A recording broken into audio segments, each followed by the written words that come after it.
Allahın müsəvvir rəssamlıq sifəti varsa, hal-hazırda o xaosdan yoxsa qarmoniyadan ilhamlanır? Bugünkü vəziyyətə görə deyirəm. Bilmirəm kimi bu suallara cavab verə bilərəm. Məncə bilirsiniz. Yox, bu biraz mənə təxəyyülə aparar. Bu məsələlərdə mən təxəyyülə varmaq istəmirəm. Fikir vermişsiniz son zamanlar bu ayılmaq, ayıldım, idrak, dərk elədim. Bu kimi sözlər cəmiyyətimizdə çoxalıb və məni bu qorxudur. İnsanlar həmişə belə olublar. Həmişə yaxşı şeyləri dəbə dönüşdürüblər, saxtalaşdırıblar. Təəssüf ki, məsələn, biz mədəniyyətimizi elə qurduq ki, elə savad verdik ki insanlara. İnsanlar təbiilikdən uzaqlaşıb inkişaf eləməyə başladılar. Bunu məsələn Konfutsi də vurğulayırdı ki, bizə lazımdır ki, insan inkişaf eləsin, amma təbiiliklə də əlaqəsi itməsin. Bir çoxumuz səhv edirik ki, dünyanın yaradılışını da Allahla bağlayırıq. Məncə kainatın yaradılışı Allahla bağlıdır. Bu dünyanın bugünkü vəziyyəti tam bizdən asılıdır. Bizdən asılıdır, düzdür ki, bizə tapşırılıbdır bu. Amma Allahın da hər an müdaxiləsi, nəzarəti vardır. Yenə də qalırıq təvazunən təkəbbürün arasında. Çox incə xəttdir o. Hə, çox incə xətt təbii ki. Onu qıl körpüsü deyirlər bəziləri. Bilənlər ona görə elə ad qoyublar ona ki, çox incədir həqiqətən də. Ateist bir imamın işdən çıxarılmasını istəyiblər. O isə öz növbəsində deyib ki, mən düşünürəm ki, mən işimi peşəkarcasına yerinə yetirirəm. Mənim inancım heç bir halda sizə xələl gətirməməlidir və sizə bir aidiyyatlı bir şey deyil. Mən peşəkaram, mən peşəkar imamam, indi ateistim. Müasir dövrün simvoludur. Nə düşünürsünüz bu arada? İnanmadığı şeylərdən danışmaq müasir dövrün bir rəmzidir həqiqətən də. Müşfiq bəy, dini mətnlər, Quran, Bibliya, Vedalar təbiəti ilahi bir əsər kimi təqdim edir. Bu perspektivdən təbiətə qayıdış ideyası insanın ilahi qaydaya tabe olması kimi şərh edilə bilər. Russo deyib bunu, təbiətə qayıtmaq geriyə. Amma onda o ilahi çizgilər çəkilməmişdi. O yalnız təbiiliyə qayıtmağı nəzərdə tuturdu. Amma ilahi kitablar insanları təbiətdən daha yüksək olmağa çağırır. Çünki Adəmi yaradıb mələklərə təqdim eləyəndə mələklər deyirlər ki, sən qan tökən, fitnə fəsad yaradan bir varlığı mı yer üzündə canişin yaratmaq istəyirsən? Məncə bu elə təbiəti təmsil edirdi və Allah da deyir ki, mən biləni siz bilmirsiniz.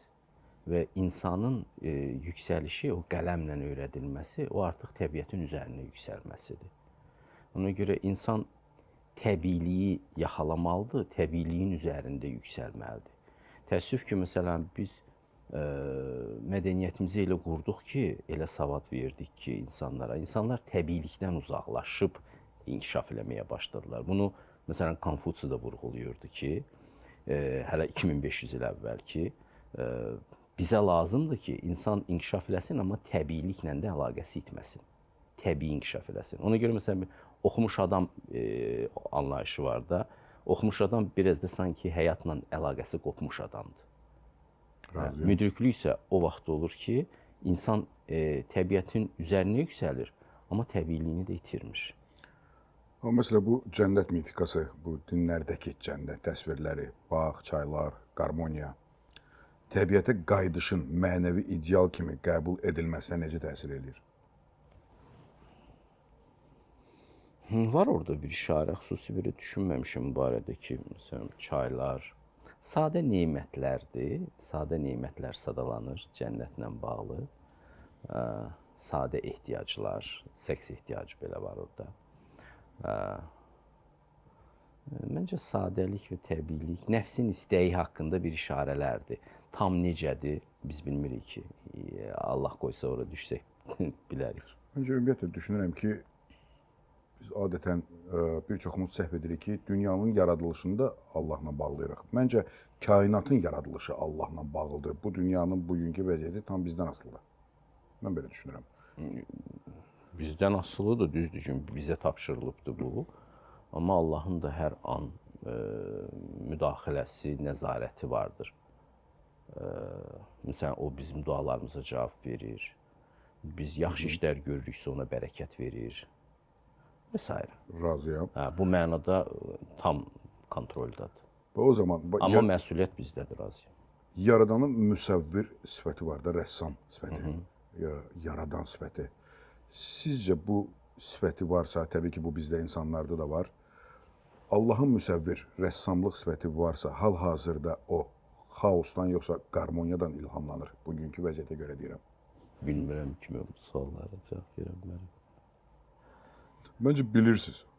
Yox, bu biraz mənə təxəyyülə aparar. Bu məsələlərdə mən təxəyyülə varmaq istəmirəm. Nədən həzz alır? Çünki bir həm o harmoniya da var, o xaos da var. Hə. Nə lazımdırsa yer üzündə var. İnsanlara nə lazımdırsa var. Hətta məsələn insanlara müharibə lazım olur. Xaos yaradan. Qan lazım olur. Mən məsələn müharibələri bəşəriyyətin menstruasiyası adlandırıram. O bir yenilənmə gətirir. Hər müharibədən sonra dəyərlər yenidən bərq vurmağa başlayır. İnsanlar saxta dəyərlərdən imtina edib, həqiqətən nəyin peşində olacaqlarını özləri üçün bir daha müəyyənləşdirmiş olurlar. Yaxşı ədəbiyyat yaranır, incəsənət yaranır müharibədən sonra. Sadə olur o, amma dumduru və dərin olur. Məhsuldar olur dərin müharibədən olur, sonra. hə. Məsələn, müharibədən sonra çəkilən filmlər, yazılan romanlar mən xatırlayıram və mahnıları özəlliklə. Onlar sadədirlər. İndiki musiqilər çox mürəkkəbdir, indiki əsərlər çox mürəkkəb. Onlar sadə, dumduru, amma dərin olurlar. O etkini yaradan müharibələrdir, düşünürəm ki. Həyat gətirir adama müharibə. Ona görə o mənada yer üzərində xaosda idarə olunan xaosdur, müalicəvi xaosdur. Gözəllik də bir motivləndirici gözəllikdir ki, bərəkət verir ki, bu cür eləsəz, bağınız daha da çiçəklənəcəksin. Sizə görə Allahın yaratdığı kainatla əlaqəsi nədir? Yəni, kainat Allahın mövcudluğuna necə dəlil ola bilər?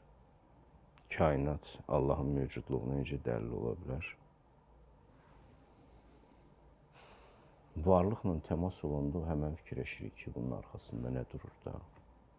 Məsələn, bizim bədənimizdən tutmuş, gördüyümüz hər şey. Məsələn, panteistlər deyir ki, hər şey ilahidir və Allahdan başqa heç nə yoxdur. Hər şey onun emanasiyasıdır. Biraz qaranlıq versiyalarıdır, biraz işıqlı versiyalarıdır. Aşağı-yuxarı Hegeldə də elə təsvir olunurdu varlıq.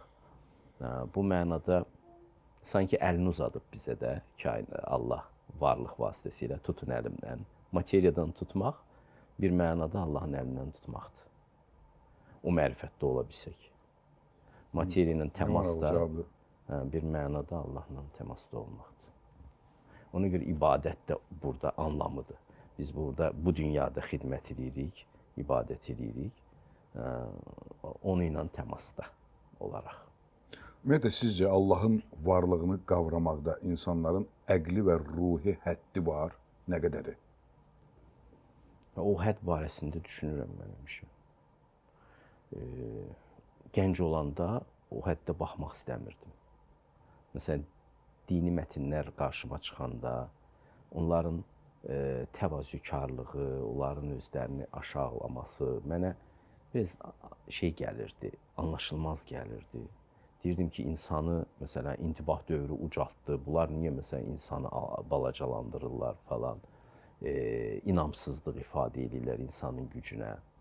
Mənim, məsələn, ustadım vardı, Asif Ata, o da insanı çox vəsf edirdi, qaldırırdı ki, insan böyük bir şey. Amma insanın həddləri var. Zamanla, məsələn, mən bunu gördüm və insanın öz həddinə boylanmasında da böyüklük gördüm. İnsanın öz həddini bilməsi də, o sonsuz bir ruh var da, onun bir nuru var insanda da. Allahın bir nuru var. Və o sonsuz nur özünün sonsuzluğunun fərqindədir. Amma eyni zamanda məhdudluğunun da fərqindədir. Ağlının da, dərkinin də və o sərhədləri görəndə də bir şükranlıqla və alçaq könüllülüklə dayanırsa insan, əsl mənəvi insan o nöqtədə doğulur, mənim fikrimcə. Yenə də qalırıq təvazunla təkəbbürün arasında. Çox incə xəttdir o. Hə, çox incə xətt təbii ki. Onu qıl körpüsü deyirlər bəziləri.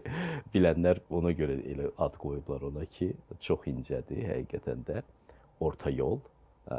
Onu da tutmaq üçün insana bir ömür verilir də. Aramızda olan bir söhbəti açıram izninizlə. Buyurun. Məsciddə moizə dinləyərkən qərara gəlirsiniz ki, moizə edən şəxs Tolstoy oxumayıb, Çaykovskini dinləməyib.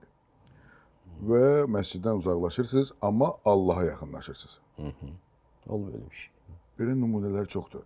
Niyə bu nümunələr var sizcə? Yəni, bir çox insanları mən tanıyıram ki, sırf moizəyə görə məsciddən uzaqlaşıblar. Amma Allaha yaxınlaşıblar. Hə, bir vaxtlar gedirdim məscidlərə.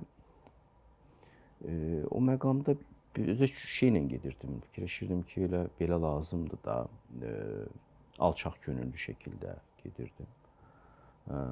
Sonra indi orada elə bəlkə adam düşmüşdü. Çox dərin insanlar da var. Mənim getdiyim məsciddəki adam o qədər də dərin deyildi, moizə verən. Əmin oldunuz ki, bu Çaykovskini dinləməyib. Hə, və birdən baxdım ki, bunun nitqində harmoniya hissi yoxdur. Bunun nitqində gözəlliyi təqibləmək yoxdur. Adam heç öz ürəyi ilə kontaktını itiribdir. Məni Allaha bağlamaq istəyir. Dedim ki, yox, vaxtım gedir mənim burada. Gəlməyəcəm daha bura. Ondan sonra ora getmədim.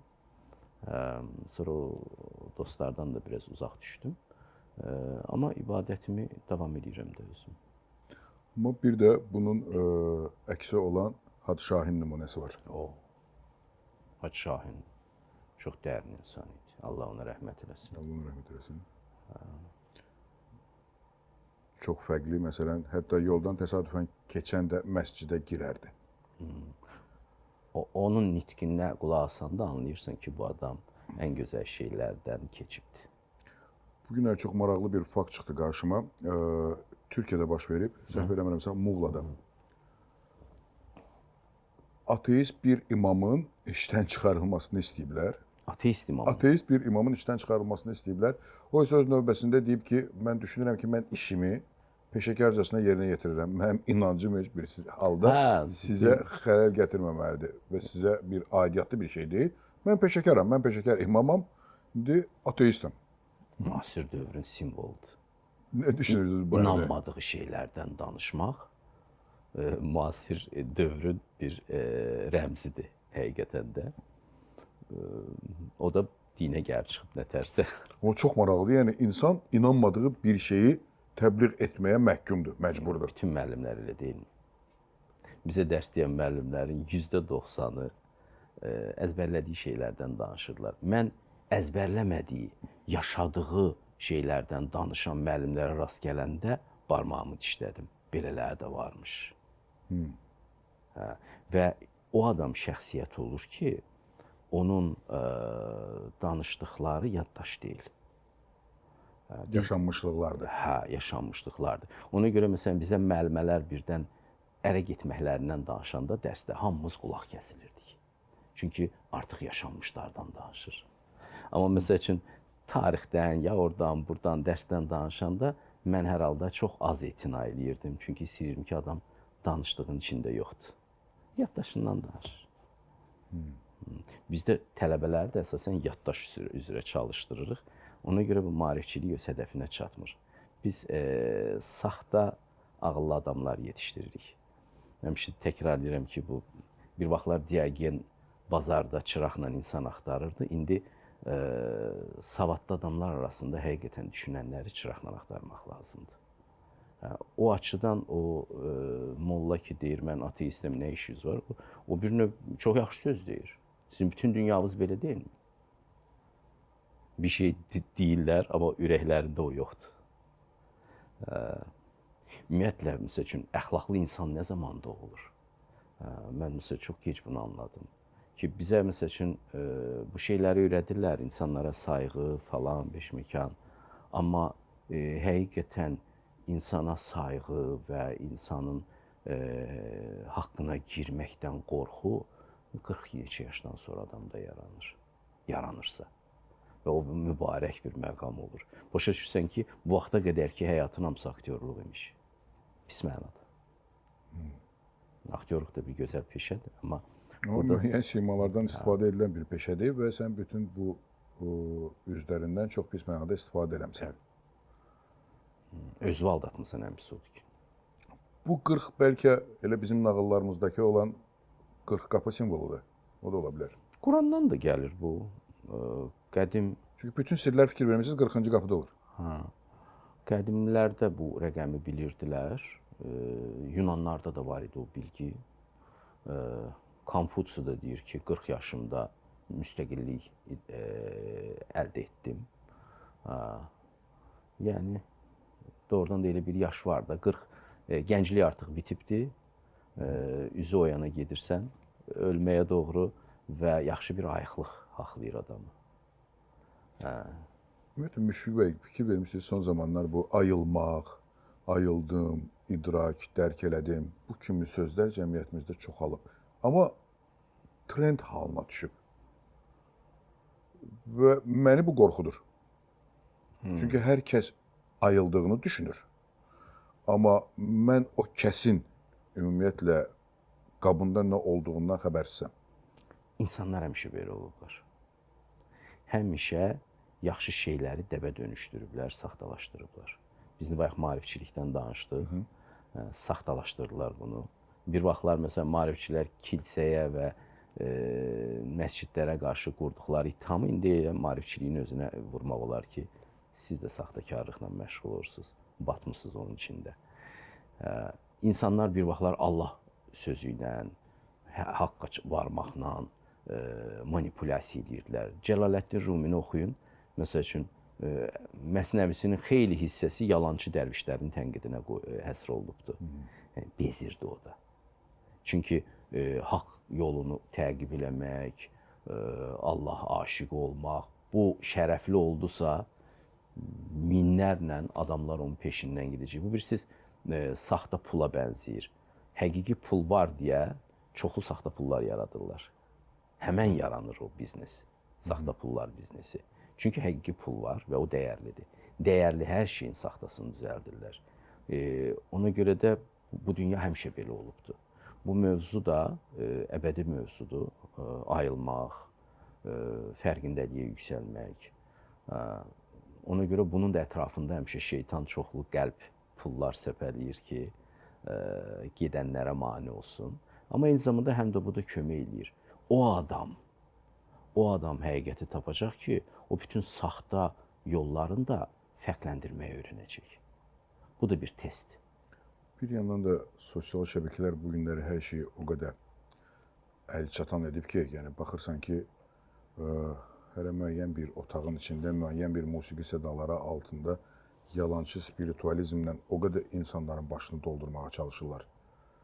Olan içində yalançı da ola bilər, doğruçu da ola bilər. Bilirsiniz, Amma bu yaxınlarda bir görüntü gördüm, təxmin edirəm ki, o barədə danışırsınız. Eyni görüntüdən danışırıq. Mən nə tənqid elədim, nə bir şey. Mən sadəcə o görüntü sırf gördüm. Onu demirəm, yəni orada da çünki bildiyim bir şey deyildi deyə fikir söyləyə bilmirəm. Yəni o praktika var. Təbii ki var. O praktika var. Təxminən məsələn yoqada var o praktika, sufilərdə var o praktika. Təmizlənmə praktikasıdır. Katarsik bir şeydir. Yox, zikrin vird eləmək, buna heç bir şeyim yoxdur. Ona görə mən ora girmirəm. Nə səviyyədə aparırlar, necə aparırlar, onu bilmirəm. Amma ki, o praktikanın özünə İsmail Şıxlı kimi, məsələ, Dəli Kürdə nətər onu komik şəkildə verir, tənqidi bir şəkildə. Audu mələs, o belə oynayırlar orada falan. Mən heç vaxt elə şey eləmərəm. Gülmərəm. Yox, qəti şəkildə gülməli deyil. Çünki bir Allah adının zikrin vird edilməsi məncə gülməli bir şey deyil. Orada çox dərin proseslər ola bilir, əgər o işi doğru apararlarsa. Sadəcə olaraq sizcə bugün Azərbaycanda, mən tanımıram elə bir şəxs ki, rahat şəkildə, çünki mən inanmıram ki, ayılan şəxs desin ki, mən ayılmışam. Və insanlar onun ardınca geçsinlər. Düzdür, gedənlər var. Sadəcə olaraq mən buna inanmıram ki, ayılan insan biri desin ki, mən ayılmışam. Ayılan adam deyir ki, mən ayılmışam. Cəmiyyətə. Onu eşidənlərə. Ayılan adamları eşidən az oluraq. Bununla razıyam. Kim eşidirsə, Buna razıyam. mesela İsa Peyğəmbər açıq deyirdi tələbələrinə ki, mən kimim? Heç orada belə şey eləmirdi, taviz vermirdi. Gəlin mənim yanıma, mən sizə öyrədərəm. Quran da deyir, ümumiyyətlə Peyğəmbərlərin məsəl üçün xüsusiyyəti bu olur ki, gəlin mənim yanıma, mən sizə yol göstərərəm. Çünki zaten Allah onları onun üçün yetişdirir. Elçidirlər. Bilən adam da, həqiqəti bilən adam da bilir ki, nəyi bilir. Amma həddi ilə də, təbii ki. O mənada təvazökarlıq, məsələn, sən həkimsən, birisi gəlib yanına ki, sən müalicə eləyəsən, necə, yox, mən həkim deyiləm, mən bilmirəm. Amma kömək eləyə bilərsənsə, mütləq deyəcəksən ki, gəl, mən sənə kömək eləyərəm, mən bilirəm bu işi. Yəni, bu da insanlıqdır. Bu, təkəbbür söhbəti deyil. Olmaya bilər hər halda. Müşfiq bəy, ateizmdən Allaha doğru bir yolda hansı transformasiyalarla qarşılaşdınız? Ən təəccüblü bir şey bu oldu ki, mən ilk dəfə ateizmə girəndə özümü təhlil etməyə başladım. Baxdım ki, belə xaotik, formasız şəklimdə mənim ruhumda çox böyük bir inam var imiş. Allaha inam var imiş. Mən onun fərqində olmamışam. Mən özümü təhlil etməyə başlayanda ki, məsələn, əvvəl ondan başladım ki, Allah yoxdur.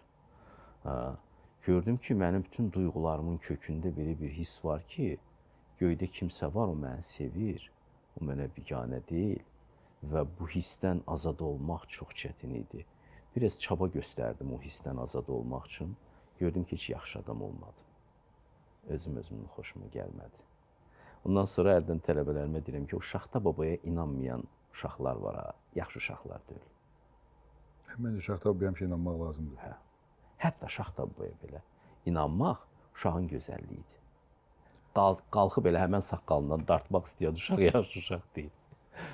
Bəs sizcə ümumiyyətlə Allahla birləşmə necə baş verir? Bilirsiniz, hətta bir şey davam edeyim, bir dəqiqə sualınızı cavab verərəm. Məsələn, inamı olmayan adam heç rəsm əsərinə baxmaz. Onun gözü rənglərdə və o kətanda olacaq. O materiyanı görəcək. O əsər kimi baxmır ona. Əsər kimi baxmayacaq. O filmə gedib baxanda ağ parça və onun üzərindəki qara və ağ işıqları görəcək. Oradan heç bir informasiya, heç bir yük götürməyəcək. O musiqiyə qulaq asanda səslər eşidəcək. Gözəllik dünyasına dala bilməyəcək. Gərək biraz inanasan ki, o gözəllik. Gərək biraz qıyasan gözünü. Hər də elə o mütləq elə saqqalını nətər yapışdırıb o yapışan yerlərinə baxmayasan. Belə bir xüsusiyyəti var adamın. İndi o sualınızın. Allahla birləşmə necə baş verir? Allahla birləşmə necə baş verir? O uzun yoldur da. Çox uzun yoldur. Nə vaxt olacaq onu insan özü bilə bilmir. Amma birdən qəfil yaxalayır adamı. Əgər adam gedirsə. İsa Peyğəmbərin bu sözündən gözəl işini bilmirəm bu istəyən. Deyir, axtarın, mütləq tapacaqsınız. Bu, bilən adamın bilməyən adamlara ötürə biləcəyi ən dərin mesajdır. Valla, axtarın, tapacaqsınız. Sadəcə olaraq axtaran yoxdur. Yola çıxmaq lazımdır. Yola çıxmaq lazımdır. Yayılırıq biz. Başa düşürsünüz. Məsələn, bax, məktəblərə gedirik oxumağa. Mən bunu ömrü boyu şeylədim də, yaşadım. Mənə ən təəccüblü gələn bu idi ki, məsələn, ətrafda hamı kitab oxumaq, nə bilim, nə falan. Professorlar gördüm ki, həqiqətin dərkində maraqlı deyil. Diplom almaqda maraqlıdır, həqiqətdə maraqlı deyil. Qəlbini qaptırmır o şeyə. Başa düşürsünüz? İşə çox profesional baxır, sizin o bayaq ateist mollanız kimi. Eyni situasiyadır. Eyni situasiyadır. Çox ayıqdır. Aldanmır. Qaptırmır qəlbini həqiqətə. Amma ona görə İsa deyirdi, biraz uşaq olasınız gərək. Çox uyanıqsınız. Qəlbini həqiqətə qaptıran adam mütləq görüşəcək Allahla. O yolda mütləq o ilə qovuşacaq. Amma azdır. Bu saflıq az ortaya çıxır deyə örnəklərimiz də azdır. Amin. 30 mili bir təkərdə birləşdiririk, mərkəzindəki deşik onu yararlı edir. Gildən qab düzəldirik, daxilindəki boşluq onu yararlı edir. Qapı pəncərə düzəldirik ki, ev olsun, lakin evin də yararlılığı daxilindəki fəzaya görədir. Həqiqətən, biz mövcudluqla əlləşirik, yararlılıq isə yoxluqdan gəlir. çox sufi yoluna bənzəyir, Laonun yolu. Hə. Lao Tzu heç kəsin Sırf bunu oxuyanda elə bilirdim ki, hardansa yəni var burada bir nəsimilik. hə, mənim tərcüməmdə də onu Bəli, görmək. bəli, sizin tərcümənizdir. Bəlkə mənim dilimdən keçib ora Azərbaycanca danışdırmışam Lao Tzu-nu. Amma Lao Tzu-nun maraqlı cəhəti odur ki, o heç kəsin görmədiyinə görməyə yönəldir adamları. Hər kəs təkərə baxır, divara baxır, qaba baxır, evin divarlarına baxır. O isə içəridəki boşluğa baxır. İçəridəki boşluq onu faydalı edir. Hər kəs fəaliyyətə baxır. O isə fəaliyyətsizliyə baxır. Həqiqətən məsəl üçün yaradıcı adamlar fəaliyyətsizlikdən bəhrələnməyi bacarmasa yaradıcı olmur. Razıyam. Yaradıcı adam birdən belə oturar, bir neçə saat, bəlkə günün çox hissəsini heç nə eləməz. Gedər elə avara-avara gəzər. Boşluqdan qayıdar ora. Amma məsələn, tam adamın başının üstündə dururlar ki, oxu, öyrən, tez ol, bunu oxu. Elə vəziyyətdə elmə girmək olmur. Dərinliyə elə girə bilməzsən, çox oxuya. Adamların çoxsu o qədər oxuyur, baş xarab olur. Elə bilir ki, dərinliyə girəcək. Burada bir dialektika yaranmalıdır dolu ilə boşun arasında. Lao Tzu bunu anlamışdı ki, burada bir rəqs var. Dolu ilə boş arasında. Adamlar yalnız doluda maraqlıdırlar, boşda maraqlı deyirlər. Adamlar zəngin olmaqda maraqlıdırlar, kasıblıqda maraqlı deyirlər. Halbuki bu ikisinin dialektikasından həyatında adı yaranır. Bu açıdan mənim üçün Lao Tzu maraqlıdır. Biz sizinlə əvvəldə biraz söhbət elədik Lao Tzu'dan. Amma çox da mənim kumirim deyil də Lao Tzu. Amma yenə də sizin bir tərcümənizdə Lao'nun belə bir fikri var. Tanrını kişiyə bənzədirlər, amma Lao həmişə onu qadına bənzədib. Adi adamlar kimi deyiləm, böyük ananın döşündən bəslənirəm, deyir. Kişi yalnız kişi olaraq qalacaqsa, daxilindəki qadınlıq potensiyasından yararlanmayacaqsa, həqiqəti heç zaman dərk edə bilməyəcək, deyir. Həqiqəti dərk etmək üçün içimizdə hər iki cinsi hiss etmək niyə bu qədər vacibdir? Niyə Lao belə düşünür? Mən bunu başa düşməmişəm. Biraz mənim interpretasiyamdadır o, amma onun fikirləridir, bəli.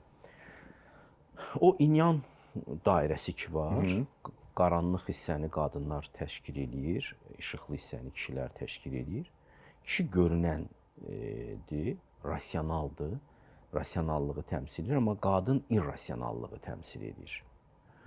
Qaranlığı təmsil edir. Və Lao Tzu deyir ki, əgər kişi özündə qadınlıq tərəfini, o irrasional tərəfi, mistikanı inkişaf etdirərsə, sizin verişiniz də biraz mistik auralı bir verişdir bu arada.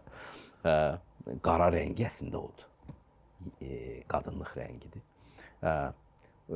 O zaman o həqiqətə çata bilər.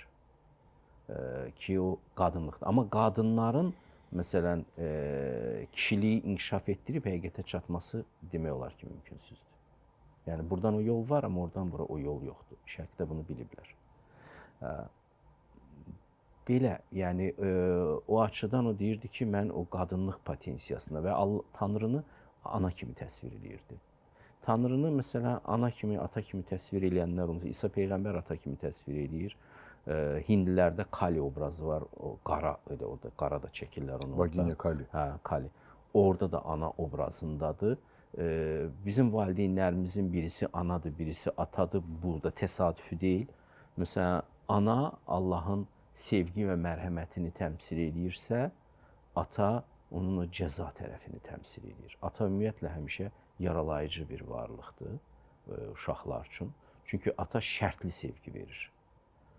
Sən bunu öyrənəcəksən, nəticə qoyacaqsan ortalığa, ondan sonra mən sənə afərin deyəcəm. Ona görə atanın o afərinini qazanmaq üçün oğullar çox əziyyət çəkməli olurlar və o bir motivasiya olur onlar üçün. Bəzən sınırlar, bəzən başqa Kafkadakı kimi məsələn sındı o. Amma ümumən o çox belə gözəl bir yoldur. Amma eyni zamanda bunun ana tərəfi də var. Lakin təkcə məhəbbət adamı azdırar. Bir çoxları məsələn xristianlığın özündə bir qadınlıq görürlər, İslamda kişilik görürlər. Məsələn İslam dinini aqressiv, belə qorxudan bir şey kimi görürlər. Xristianlığı daha yumşaq, daha sevgi dolu falan kimi təsvir edirlər. Bu şeylər rəngləri oynaya bilir. müxtəlif. Məncə normaldır. Hə, normaldır məncə də. Çünki bu ilahinin təbiətində olan iki aspektdir. İki aspektdir və Allah qəsdən bu dünyada belə qadınlı kişili yaradıb ki, biz bu iki aspektdə zikr eləyək. Dəhşətin üzünə baxmaq, vəhşətlə qarşılaşmaq, ölümü zikr etmək. Bunları bir filosof fəlsəfə haqqında deyir. Hazırda sizdən gedir söhbət. Yəni belə çıxır ki, siz fəlsəfəni seçməmisiniz. Mən belə düşünürəm, fəlsəfə sizi seçib. Həmişə elə olur. O seçim necə baş verir? Bilmirəm ki. Məsələn, birisi gedir mühəndislik oxumağa, sonra gəlir musiqiçi olur. Heç o bilmir ki, necə olacaq o. Sizcə bu fəlsəfədə keçərlidir? Fəlsəfədə də həmçinin. Məsələn, mən heç filosof olmağı ağlıma gətirmirdim. Mən mühəndislik oxuyurdum, özü yaxşı da oxuyurdum. Qırmızı diplomla da qurtardım. Nə maraqlı? Hə, sonra məsələn, aspiranturaya da hazırlaşırdım ki, girməyə. Sonra bir məqamda Qarabağ müharibəsi düşdü. Qarabağ müharibəsi, o zaman mən üzlərə baxmaqdan, 21-22 yaşlarım var idi. Müharibədən qayıdan əsgərlərin üzünə baxmaqdan çox həzz alırdım. Onlar ölümü görmüşdülər. Çox qəribə bir sərtlik var idi üzlərdə, gözəllik var idi. Bu ölüm pis bir şeydir də, fəlakətdir. Amma o insanları qəribə bir gözəllik verirdi insanlara. Və mən də o arafədə ölüm qorxusu ilə ilk dəfə rastlaşdım. Və başa düşdüm ki, mənim həyatım da bitə bilər. Düzdür, tələbə idim o vaxt. Amma fikirləşirdim ki, davam edəcək və mən qutaracam, gedəcəm orada. Və mənsə hələ həyat anlamamışım. O qorxu məcburlədi məni fəlsəfi kitablar oxumağa ki, bəs belə nədir həyatın mənası? Biz burada nəyə yaşayırıq? Kama çatmaq nə deməkdir? Cavan adam üçün ölümü gözünə almaq, məsələn, Budda da belə olub da, gözə almaq çox şey verir, yaxşı bir faydalı yön verir. Odur, budur, mən fəlsəfəyə qurşandım. Düzdür, ondan əvvəl də biraz marağım var idi, ədəbiyyat oxuyurdum. Mühəndislikdə oxuyurdum, dərsdən qaçırdım kitabxanaya, gedirdim Pasternak oxuyurdum, nə bilim, dünya muzeylərinin kataloqlarına baxırdım. Bu şeylər birdən-birə aclıq yaranmışdı məndə. Sonra o 90'ların əvvəllərində də girdim fəlsəfəyə də, o girən, bu girən belə getdi. Çox maraqlıdır. Məsələn, bir anlıq təsəvvür etsək ki, həyatdan danışdıq. Həyat oyundur. Bu adi bildiyimiz qutunun içindən çıxan bir oyun. Adətən bu qutunun üzərində SSR dövrlərində oyunların qaydaları olurdu. Yadınıza gəlir. İnstruksiyası olur. Aha. Sizcə bu həyat adlı oyunun qutusunda, instruksiyada nələr yazılmalıdır? Nələr yazılmalı? Samsun yazıblar Quranda, İncildə, Tövratda, Bhagavad Gita'da, Lunyu'da yazıblar. Allah mərhəmətlidir. Mütləq təlimatlarında göndərir ki, nə etmək lazımdır. Amma oyunun deyirsiniz qaydaları var mütləq. Mütləq qaydaları var. Və oyunun qaydaları, əsas qaydası budur ki, pislik eləyəcəksən, pislik bulacaqsan, yaxşılıq eləyəcəksən, yaxşılıq bulacaqsan. Və Allahı yaxşılıq yolunda tapa bilərsən. Pislik yolunda tapa bilməzsən. Pislik yolunda öz cazibəsi var. Məsələn, biz uşaq idik, bəzi oğlanlar məsələn güclü və zalım olmağı seçirdilər. Onlara çox cazibəli gəlirdi məhəllədə məsələn. O çox güclüdür, istənilən adamı cəzalandırır, bir tanrılıq həvəsi yaranırdı o adamın içində. Onun özünün öz xarizması olur, bad boy xarizması var. Qızların da xoşu gəlir bəzən bu bad boy obrazından. İndi ki bu davam edir məncə. Hə, bu əbədi bir cazibədir. Ona görə pisliyin də öz cazibəsi var. Bir uzun ömür yaşamalı olursan ki, anlayasan ki, o yol bərəkətsizdir. Çox gec anlayırlar. O adamların özləri də çox gec anlamış olurlar nə etdikləri. Puça çıxan bir ömür. Hə. Məsələn, əxlaqlı insanları qorxaq kimi görürlər onlar. Sən onu eləyə bilmirsən, o pisliyi mənsə eləyə bilirəm. Məsələn, Rabindranath Tagorun bir əsəri var idi, Ev və Dünya.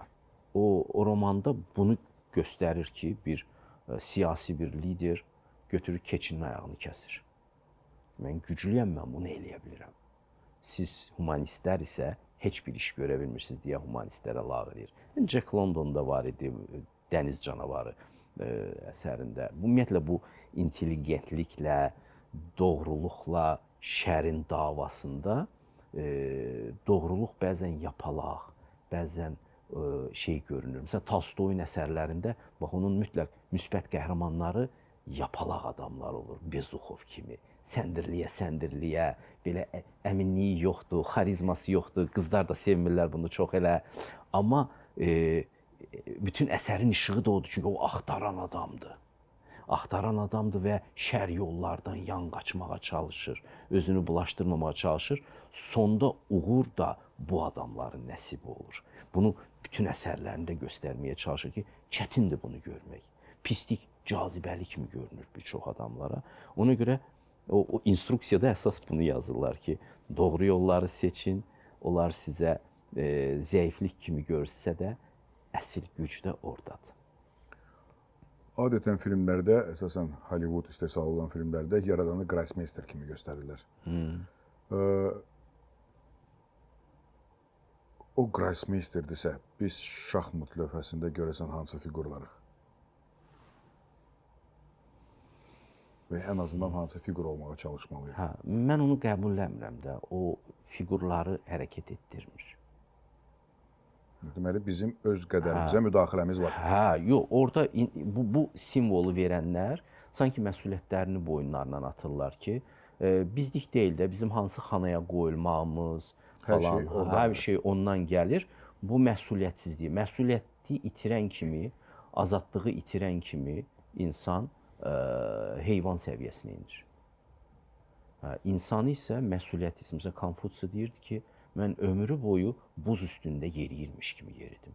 Adam ayağını hansı xanəyə qoyacağını götür qoy eləyirdi. Müdrik adamın yolu budur. Onun əvəzinə heç kim xanəyə qoymur. Hə, bizim məsələn Azərbaycanda doğulmağımız, erkək və ya qadın doğulmağımız, hansı boyda, hansı fiziki gücdə, hansı istedadda doğulmağımızı o verir bizə.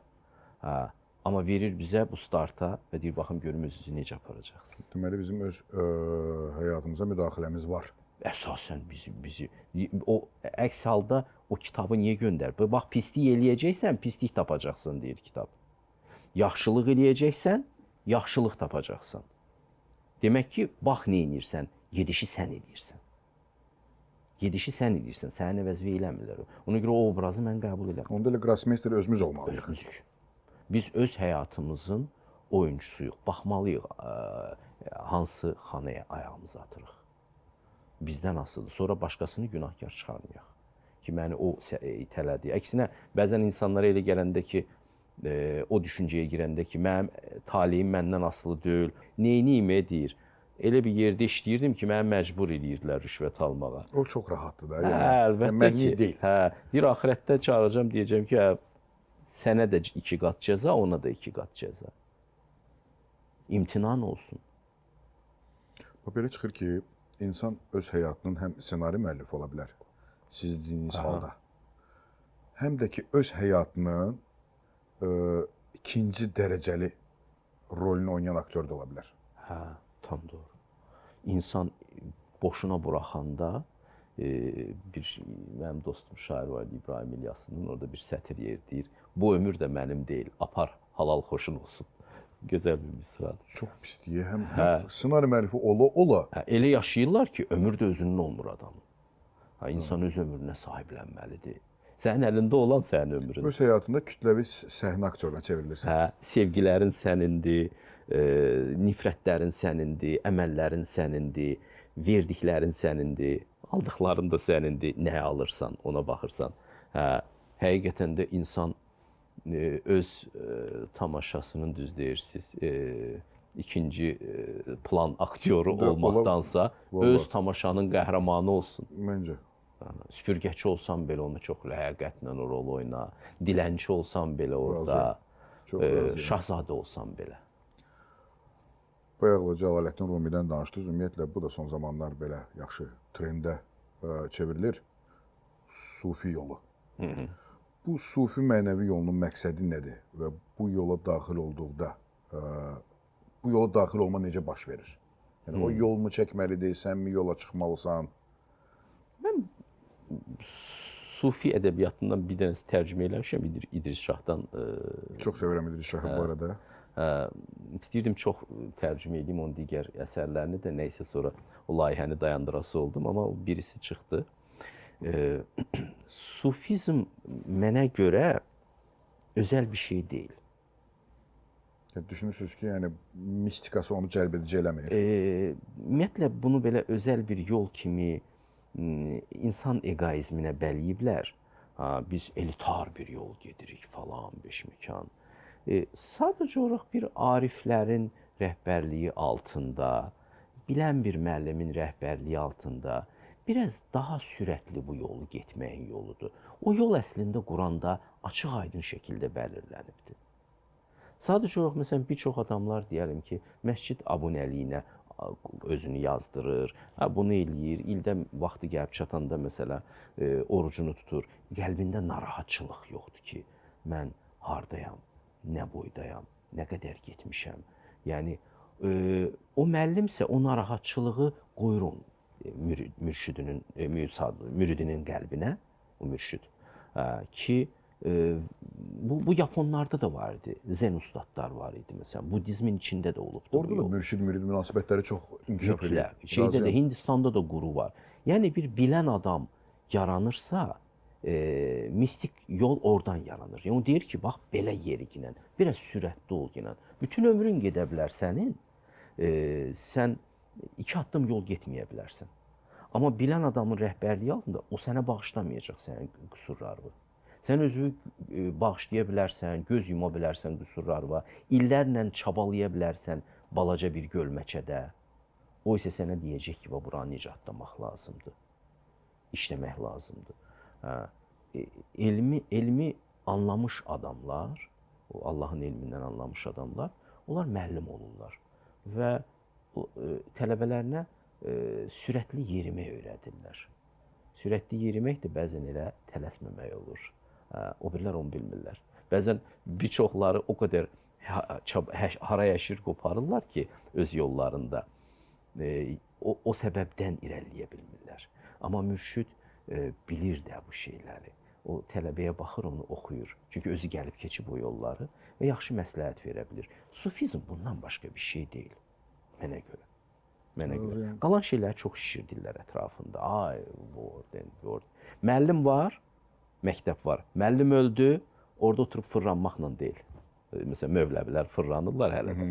Və mənə dəfə dəvət eləmişdilər elə bir konsertə. 10 dəqiqədən sonra çıxdım oradan. Dedim ki, siz sufizmi sevirsiniz, dedim, başım gicəlləndi. Ona baxdım, başım gicəlləndi. Bu artıq bir tamaşadır, bu artıq bir göstəridir.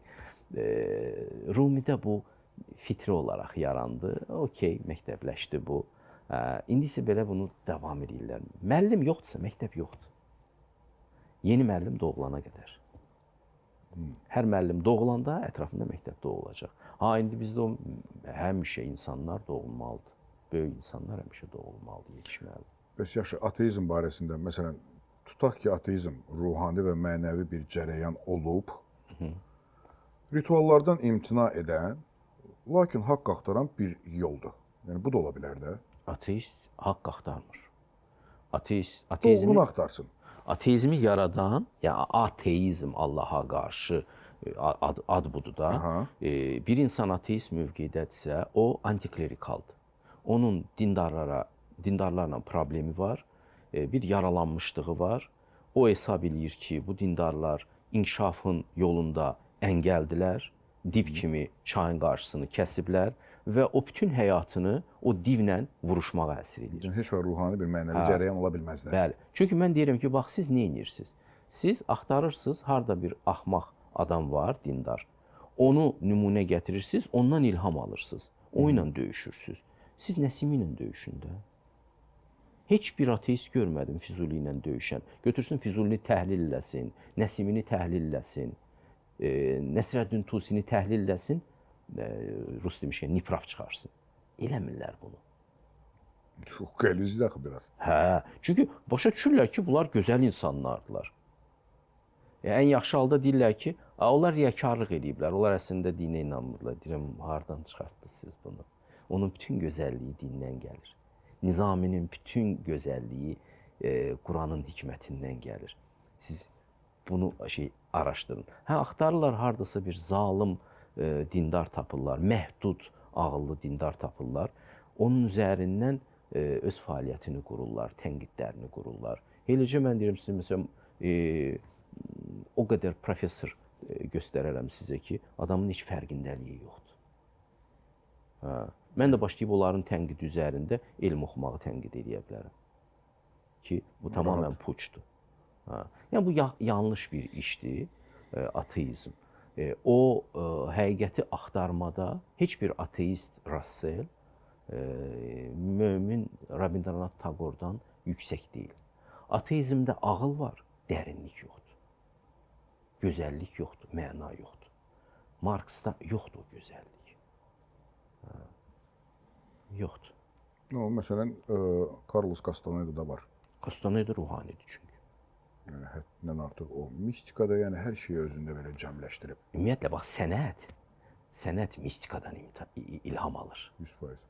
Sənət rasional fikirdən ilham almır. Bizimkilər məsələn bunu başa düşmürlər. Bilirsiniz, mən doktorluq... Bizimkilər irrasionallıqdan qorxurlar. Hə, mən doktorluq dissertasiyamı belə bir şeyə həsrləmişdim. Deməli, ekoloji mədəniyyəti yaratmaq mümkündürmü? Ekoloji imperativlər o vaxtlar 90-cı illərdə bu çox populyar idi. Biz yeni bir mədəniyyət formalaşdıracağıq. COP29 da oldu, görürsünüz, hələ o trend davam edir. Yeni bir mədəniyyət, ekoloji mədəniyyət formalaşdıracağıq. Və mən o vaxt özümə sual verdim. Yaxşı, bu vaxta qədər ki mədəniyyətlər peyğəmbəranə mədəniyyətlər olub. Bir insan çıxıb Hira mağarasına gedib, çəkilib, ya məsəl üçün Zərdüş kimi mağaraya gedib, ya meşələrə çəkilib Budda kimi, həqiqətlə təmas edib sonunda. Onun həqiqətlə təmasından böyük bir atom enerjisi yaranıbdır və sivilizasiya başlanıb ondan. Mədəniyyət, hamısı toxuna-toxuna gedibdir. İndi biz bir alimin, bir fəlsəfə doktorunun, ya elmlər doktorunun düşüncələrindən yeni mədəniyyət başlaya bilərikmi? Yox. Rasional fikir qızıl gül kimi qoxumur. Həqiqət həm də gözəl, həm də dərin olmalıdır. Ümumiyyətlə, elmi fikir dərinliyə ehtiva eləmir. Bunu mən bir gün başa düşdüm.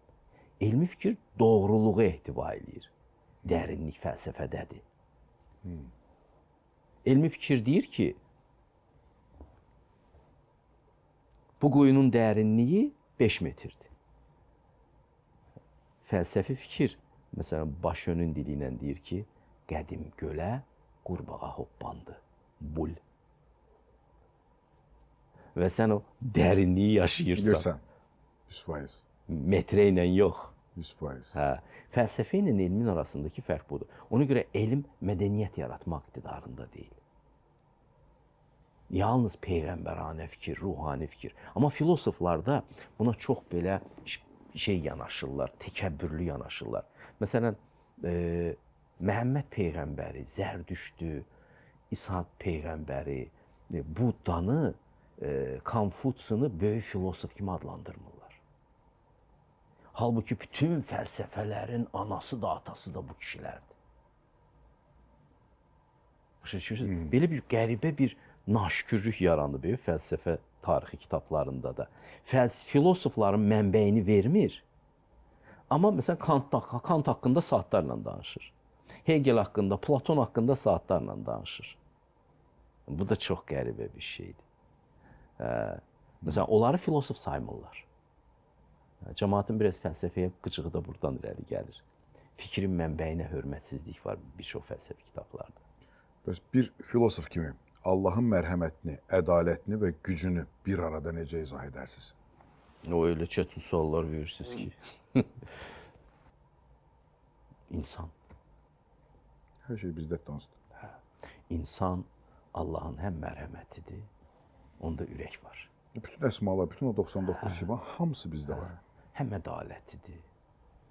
Məsələn. Həm rəhmini. Həm də rəhmidir. Məsələn, hər şeydə deyir, bax bu içdiyiniz suya baxın. Biz onu içmək üçün xoş dadlı elədik, onu acı da eləyə bilərdik. Sizin bu suya ehtiyacınız olardı və siz üzünüzü turşuda bu suyu içməli olardınız. Mən bütün dünyanı elə eləmişəm ki, sizə lazım olan şeylər sizə xoş olsun. Varlıq böyük bir məhəbbətdən yaranıb. İnsan bir gün ayılanda bunu görür. Bütün mədəniyyəti ayılmış adamlar yaradıblar. Və Qurandakı bir çox hikmətlər də bizə çatmır. Çünki biz hələ ayıq deyilik. Ayıq olanda o bizə çatacaq. Ayıq adamın sözləri bizə anlamsız gəlir. Mən məsələn bugün danışdıqlarımı 22 yaşında özümə yaxınlaşıb desəydim, deyərdim, "Day, uzaq dur məndən." Uzaq dur məndən zərərli düşüncələr. Ona görə məsələn bir çoxları tənqid eləyəndə də indiki mən çox sakit yanaşıram. Başa düşürəm onları. Bu son illərin trendi süni intellekt. Süni intellektin yaratdığı dinin ilk hökmü sizcə nə ola bilərdi? Çox fantastik sualdır. Mən hər şeyi bilirəm. Çox qorxulu bir şeydir də. Və hər şeyi ondan sorurlar indi artıq. Google haqqında demişlər. Google dini də vardı. Google hər şeyi bilir, hər şeyi görür. Yəni neçə illər bundan öncə mən onu bilirəm ki, mən heç nə bilmirəm. Bu günləri mən hər şeyi bilirəm. Amma biz insani biliyin daşıyıcılarıyıq. Biraz sona gətirib çıxarırıq biz süni intellekt nənəsində bəşəriyyəti. Amma kaş ki insanlar başa düşəydilər. Biz insani biliyin daşıyıcılarıyıq. Öləri, canın əbədiyyət axtarışı çabalarının ifadəsiyik. Bütün insani fəlsəfə budur. Onun gözəlliyi də bundadır. Onun mükəmməlliyində falan deyil. Məsələn, robotlar gəldilər və maşın istehsalı başladı. Maşın istehsalı şübhəsiz ki, daha qüsursuzdur, pürüzsüzdür, məsələn, kamildir. Amma bəzi adamlar əl işlərinə olan həvəsi də itirmədilər. Əl işlərini də baha-baha alarlar. İnsan əlinin istisi dəyib deyə.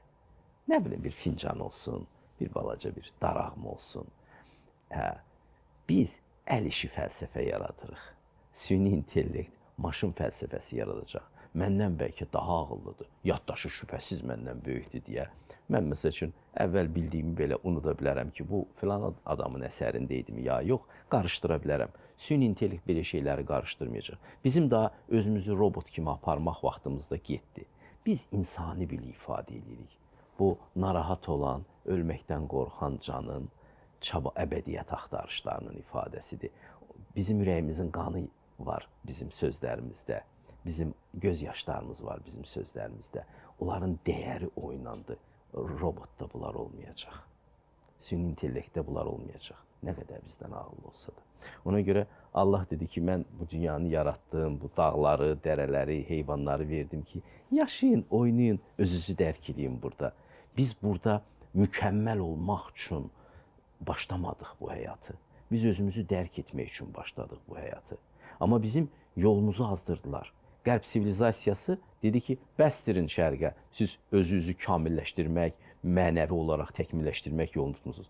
Mən sizə texnikanı kamilləşdirmək yolunu göstərərəm. Və bizim diqqətimizi mənəvi kamillikdən texniki kamilliyə yönəltdilər. Bizim maşınlarımız, telefonlarımız il-ildən mükəmməlləşir və biz də özümüzü artıq hiss eləməyə başlayırıq bu dünyada. İnşallah hər şey dediyiniz kimi o insan üçün olsun. Amin. Amin. Çox sağ olun.